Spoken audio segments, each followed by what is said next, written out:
command of 18 of his points in the second half. But now North Carolina can pull it out. The clock is their friend. They've got a 14-point lead. And it looks like they're going to 19-2 and 5-2 in conference play. And this would be their 11th win in the last 12 outings against their rivals from here in Raleigh. Tyler Hansbrough. He doesn't take many of those, folks. That's only his 4th this year. But he was wide open, and with the big lead, I guess you can do that and gamble just a little bit. Ferguson misses. Fells. He'll put it up and score just inside the three-point line. Defensively today, Brad, North Carolina did not overhelp. Watching them on film at times, they overhelp. A lot of teams don't help enough. Sometimes Carolina converges too much on the basketball. They played very good position defense in this ball game for the most part. You know, you and I were talking on halftime when it was 43-31. We looked at that and we said, well, you double that. Carolina likes to score about 90, 92 a game. They're on their pace.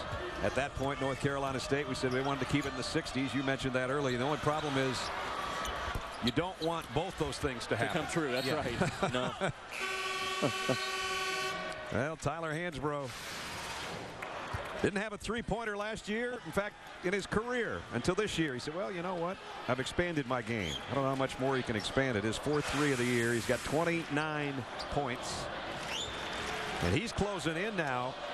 He's just a couple of buckets away from passing Rodney Monroe for number 3 on the all-time ACC scoring list. Rodney, who played here at Carolina State and was part of the Fire and Ice with Chris Corciani, a great backcourt that NC State had back in the day.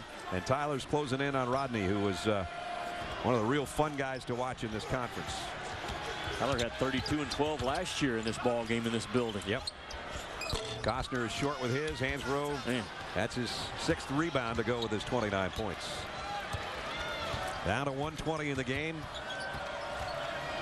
As it starts to completely slip away from the Wolfpack, they'll drop to 2 and 5 in conference play. 11 and 8 overall, as Hansbrough is going to go to the free throw line.